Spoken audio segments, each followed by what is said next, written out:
meu caro aluno, como você está? Espero que você tenha tido um excelente final de semana e cá estamos para começar a nossa aula de língua inglesa. E se é língua inglesa, então é sucesso pleno e absoluto. Então, pega a sua apostila, lembra, estamos lá na apostila número 3 e nós daremos continuidade ao módulo número 36, página número 99, o módulo que está falando sobre false friends or false cognates, aquelas palavrinhas que parecem, mas não são. Portanto, pega a sua apostilinha, abra lá na página 99. Enquanto você vai abrindo a apostila na página 99, vou dar algumas instruções sobre o que você precisa fazer de língua inglesa. Então, olha só, nessa aula de hoje, eu farei a correção dos exercícios do módulo 36. Havia várias frases que você precisaria vertê-las para o inglês. No dia da live, eu disse para você fazer estas frases passando-as para o inglês. Então, estas frases nós faremos a correção nessa aula de hoje.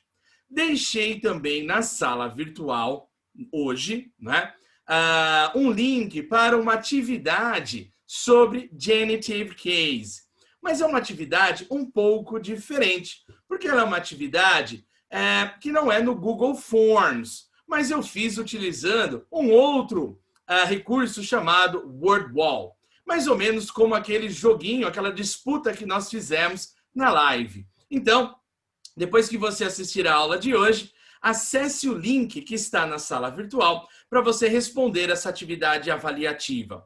No entanto, nessa atividade, você só deve assinalar a resposta certa quando você tiver certeza, porque uma vez marcada, você não tem como voltar atrás. Então, leia bem, não há tempo limite para fazer a atividade, você pode começar, pode pensar, depois você volta, acessa o link de novo, tá bom? Mas, uma vez que você respondeu, não tem como voltar atrás, tudo bem?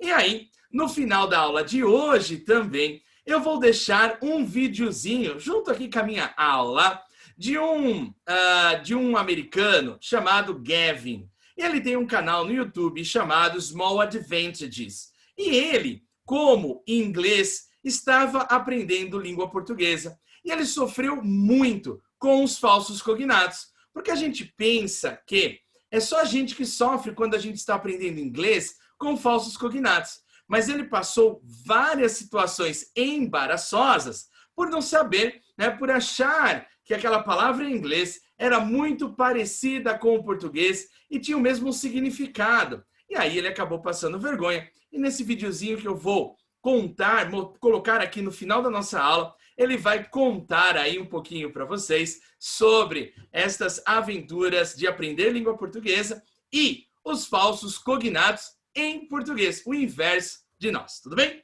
Muito bem, gente. Tenho certeza que você já pegou a sua apostila, você já abriu lá na página número 99, módulo número 3.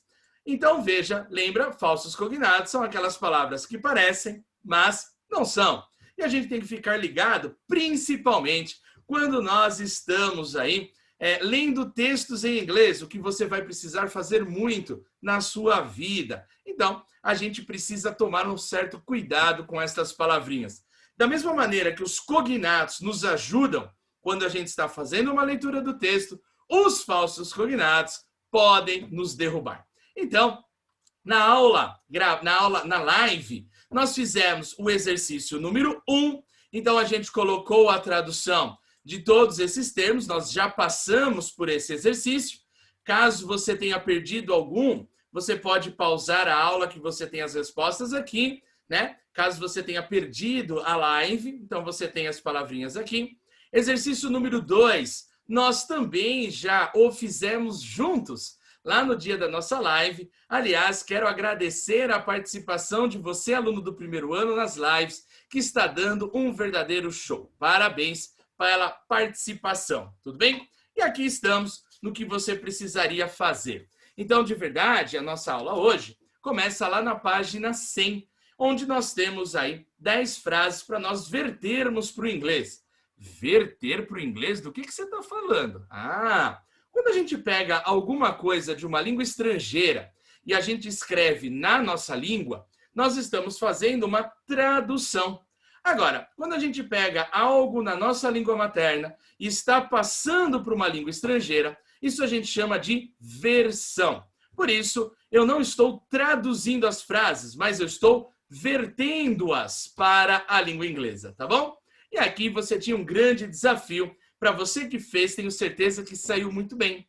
Mas para você que não fez ainda, dá uma pausa na aula, desafie-se, faça essas 10 frases, escreva-as em inglês e depois você busque aqui a correção para ver se você fez tudo certinho, tudo bem? É importante sempre você tentar fazer sozinho e depois buscar a correção, não é? Então, eu comecei, dei os subsídios para você passar essas frases para o inglês e agora vamos ver aí o seu trabalho, se você fez direitinho.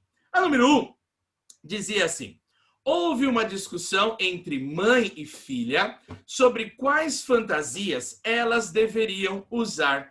Se nós observarmos aqui, a gente tem a palavra discussão e a gente tem a palavra fantasias, que são termos que em inglês serão falsos cognatos. Para você que fez essa frase, uma possibilidade de vertê-la para o inglês será da seguinte maneira. Olha só. There was an argument between mother and daughter about which costumes they should use. Então, houve uma discussão, an argument, né? A gente já disse sobre as possibilidades aí de versão para o inglês. Então, uma delas, quando a gente vai falar sobre discussão, a gente vai falar sobre argument. E aí a palavra fantasias, em inglês a gente vai ter costumes, não é? Portanto, there was an argument between mother and daughter. Cabe aqui uma explicação, né? Quando a gente tem sempre entre duas pessoas, entre duas coisas, a preposição a ser utilizada em inglês vai ser between, não é? Se fosse entre várias pessoas, nós usaríamos among, ok? Number 2. Nós deveríamos mandar-lhes um presente a fim de mostrar nossa gratidão por sua gentileza. Olha que interessante, aqui ela começa com nós deveríamos. Olha, é como se eu estivesse dando uma sugestão para nós mesmos. Quando nós damos uma sugestão em inglês, a gente sempre usa um tipo de verbo que a gente chama de modal verb. Ou seja, aqui nessa frase, o modal verb adequado seria o should. Toda vez que você quer dar um conselho a alguém, sempre o modal verb a ser utilizado será should. Portanto, passando a frase para o inglês, nós teremos: we should send them a present to show our appreciation for their kindness. Então, a ideia da gratidão, a ideia de appreciation, né? A ideia de ser grato, né? Então, appreciate, a gente tem appreciation, ok? So, number 2, we should send them. Então, olha só a ideia de dever, a ideia de should. Como aí um conselho, uma sugestão, nesse caso, dando para a gente mesmo, quando a gente fala, nós deveríamos fazer tal coisa, não é? Então, should. Número 3. Ela já tinha acumulado uma fortuna imensa quando tinha 30 anos. Se ela já tinha acumulado essa frequência, essa fortuna, she had already amassed a huge fortune when she was 30. Olha essa construção, ela já tinha algo que aconteceu antes de outra coisa, também no passado. A gente fala que é o passado do passado. Em inglês, had e verbo no particípio passado. Como to amass é um verbo regular, portanto, verbo regular, segunda coluna do passado e terceira coluna do particípio passado, se faz acrescentando ed. Então, por que eu pus esse ed? Porque a gente está usando um tempo verbal aqui chamado past perfect. É quando eu quero falar de algo que aconteceu antes de outra coisa no passado. Portanto, ela já tinha acumulado essa fortuna antes de fazer 30 anos. Então, é o passado do passado, em inglês past perfect, ok? So, she had already amassed a huge fortune when she was 30, okay? So, this was number 3. Let's move on. So, here, number 4, O logro, né? Essa palavrinha logro está ligada à trapaça, à fraude, né? Foi descoberto, né? O logro foi descoberto na administração municipal, sempre, né? Olha só. Então, em inglês, a gente tem the deception was discovered in the city administration, ok? Então, a ideia da fraude é a ideia da deception, ok? E não disappointment, né? Se você ficou decepcionado com alguém, você teve um disappointment. E deception está ligada a essa ideia da trapaça, a ideia do logro, né? The deception was discovered in the city administration. Se nós pensarmos, é uma frase que está na voz passiva, e esse verbo tem ed, porque na voz passiva nós devemos colocar o verbo principal da frase sempre no particípio passado. E você, como já prestou atenção na frase número 3, se o verbo é regular, segunda coluna e terceira coluna sempre receberão ed, esses verbos regulares. Number 5.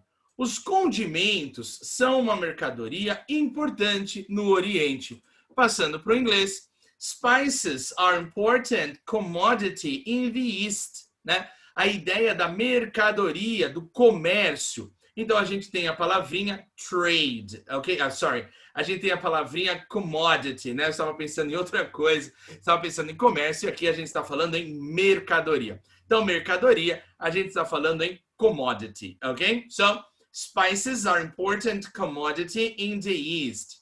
Observe que os condimentos são uma mercadoria importante. Então, are important commodity, ok? Very good.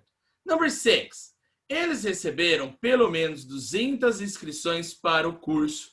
Então, they received at least 200 applications for the course, ok? A ideia de pelo menos, a ideia de at least. Se fosse, por exemplo, finalmente, seria at last. Veja, se eu tirar uma palavrinha dessa expressão aqui, já vira outra coisa. Uma palavrinha, não, uma letrinha, né? Se eu tirasse a letra E, nós teríamos at last, a ideia de finalmente. Mas aqui é pelo menos, portanto, they received at least 200 applications for the course, ok? Application, inscrições. Lembra que se fosse um formulário de inscrição, seria application form, ok? Sem caso genitivo. Number 7. A professora organizou um concurso de ortografia. E aí, você que fez está acertando? É bem desafiador esse exercício, não é? Se você não fez, está em tempo ainda de você pausar e ver os seus conhecimentos de inglês. Se a professora organizou um concurso de ortografia, olha só. The teacher has organized a spelling contest. Olha só, a ideia de contest como concurso, a gente não está contestando alguma coisa. E a ideia da ortografia é spelling em inglês, né? Então, spelling, você está falando de ortografia. Se você comete um erro ortográfico, você está falando de misspelling, né? O miss como um prefixo negativo. E por que eu estou usando esse have e esse verbo na terceira coluna aqui? Porque eu estou falando de algo que aconteceu, mas eu não estou mencionando o tempo em que aconteceu. Toda vez que isso acontece, eu falo de algo que aconteceu, mas não menciono o tempo, eu estou usando um tempo verbal chamado presente perfeito. Have or has e verbo na terceira coluna. Número 8.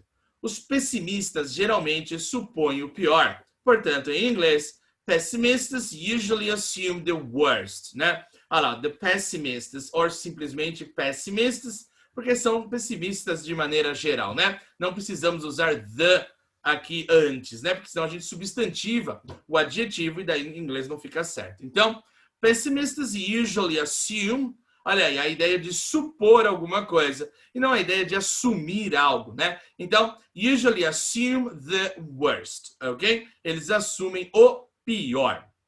Então, todos aqueles falsos cognatos que nós já trabalhamos lá na nossa live é o que a gente está usando aqui agora. Número 9. O número preciso de vítimas não é conhecido. Então, em inglês, a gente tem aqui a seguinte tradução. The precise number of casualties is not known, né? A ideia do número preciso, the precise number. E essas vítimas, então, a gente tem casualties, né? A ideia das baixas, né? Das vítimas aí quando a gente tem algum terremoto ou alguma coisa envolvendo, alguma coisa trágica envolvendo morte, né? Portanto, casualties, essa é a ideia quando a gente fala que envolve mortes, tá bom? E a número 10, o ator chamou um membro da plateia para se unir a ele no palco. Portanto, the actor called a member of the audience to join him in the stage, né? Então ele chamou, olha só, a plateia como audience, ok? Então, aquela palavrinha que a gente estudou. Então, the actor called a member of the audience to join him in the stage, ok? Agora, e se fosse, por exemplo, uma audiência jurídica? Preciso ter uma audiência com o juiz. Em inglês, então, por isso que é um falso cognato. Nós não podemos usar o termo audience. Nós utilizaríamos court hearing. Então, court hearing seria essa audiência se eu fosse, por exemplo, no juiz, me apresentar em alguma corte. Tudo bem? Então, estas eram as frases que você precisaria, então, verter para o inglês. Gente, agora, então, na sequência, vou colocar o videozinho do Gavin, lá do Small Advantages, e ele vai contar um pouquinho da experiência dele, justamente o inverso da gente. Ele, como americano, aprendendo português, mas sofrendo com os false friends, com os false cognates, tá bom? E depois que você assistir a aula, então, acesse o link na sala virtual para fazer a atividade avaliativa sobre genitive case, sobre caso genitivo, que nós estudamos aquela gramática que a gente já estudou, né, para eu ver se vocês entenderam direitinho. Tudo bem, gente simpática? Atenção ao vídeo do Gavin agora.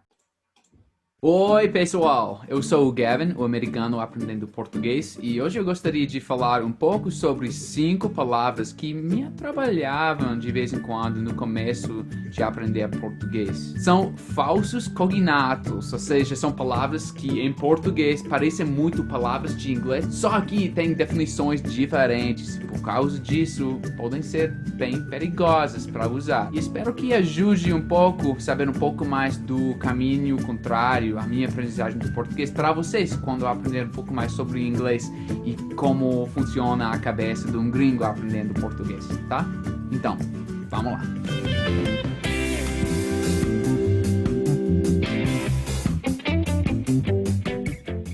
Ok, o primeiro par de palavras é refrigerator, em inglês, e frigideira.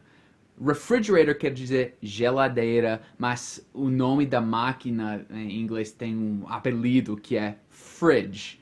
E a palavra fridge lembra muito o frigideiro, o começo da palavra frigideira em português, né? Pelo menos a minha cabeça americana. Então eu cometia esse erro de vez em quando. I opened the fridge and grabbed a beer. Eu abri a frigideira e apanhei uma breja. Só que não. Se quiser dizer frigideira em inglês, é pan. Bem facinho. I fry eggs in that pan every morning. I fry eggs in that pan every morning. Ok, esse próximo exemplo, nossa, eu cometia esse erro muito com o par de palavras relaxed e relaxado do português. Relaxed, na língua inglesa, quer dizer descontraído, só que não tem esse sentido de preguiça ou descuido que tem no português. Até fiz um vídeo bastante popular no canal, mas no começo do vídeo eu falei The professors are very relaxed. Só que em português eu disse os professores são bem relaxados. Caraca, eu recebi muitos comentários no vídeo, mas pra mim é super legal sempre aumentar, melhorar o meu português com as correções, então obrigado. Mas se vocês realmente quiserem falar que uma pessoa é relaxada, dá pra usar lax ou careless em inglês. The president is too lax. The president is too lax. Foi super interessante saber que journal em inglês não é jornal em português. Tipo, jornal é o nosso newspaper, né? E journal é algo mais pessoal, tipo um diário. She writes in her journal every night. Eu dizia, ela escreve no jornal dela todas as noites. Já sei, mais uma vez para vocês, se quiser falar jornal, é newspaper. The New York Times is my favorite newspaper. The New York Times is my favorite newspaper. Número 4 é a diferença entre actual e atual, que claro que parecem muito similares, mas em inglês actual quer dizer real, verdadeiro, e não tem nada a ver com ser corrente. Eu já fiz este erro muito, tipo, this movie is based on an actual court case. Este filme é baseado num caso jurídico atual. E na verdade, para mim, na minha aprendizagem do português, aprender o verbo atualizar me ajudou com entender como se usa esse adjetivo atual. Para soar mais natural no inglês, em vez de usar real para traduzir o real do português, usem às vezes também o actual. Mas se realmente quiser falar atualizar em inglês, é to update. The system automatically updates the data. The system automatically updates the data. Ultimamente, a gente tem a diferença entre lastly ou finally e ultimamente no português. Opa! Vocês viram o que eu fiz aí? Did you see what I did there? Ok, tudo bem, essas palavras não são exatamente cognatos, só que eu sei que, por exemplo, last e final quer dizer último em português, né? Ou final também. Por exemplo, the last example. O último exemplo. Eu posso falar assim, né? Então, na minha cabeça, fazia sentido que a tradução para lastly ou finally, para a última coisa numa lista, seria ultimamente. Para apresentar assuntos numa lista, eu vou falar assim em inglês, tipo first, blá blá blá, second, blá blá blá, e no fim, finally, blá blá blá, ou lastly, blá blá blá, para acabar, blá blá blá. Mas em português não é primeiro, segundo, ultimamente, né? Isso foi o meu grande erro. Lastly ou finally no inglês não tem nada a ver com esse sentido de recentemente, como o ultimamente tem no português. Se quiser realmente falar ultimamente em inglês, vocês vão ter que usar o lately ou recently. I have been studying a lot lately. I have been studying a lot recently. É isso aí. Não esqueça de dar uma olhadinha nos outros vídeos que eu fiz sobre falsos cognatos. E acho que vou abrir a frigideira de novo para apanhar uma breja. Tchau, galera! Muito bem, gente bonita! É sensacional o canal do Gavin. Então, se você puder, acesse lá Small Advantage, que ele tem aí várias dicas bem interessantes de língua inglesa. Tudo bem? Sensacional! Essa foi a nossa aula de hoje, primeiro ano. Acesse agora o link da atividade. Bom trabalho para vocês, né? Boa atividade e nos vemos na nossa live, tá bom? Um abraço a você e até lá. Bye!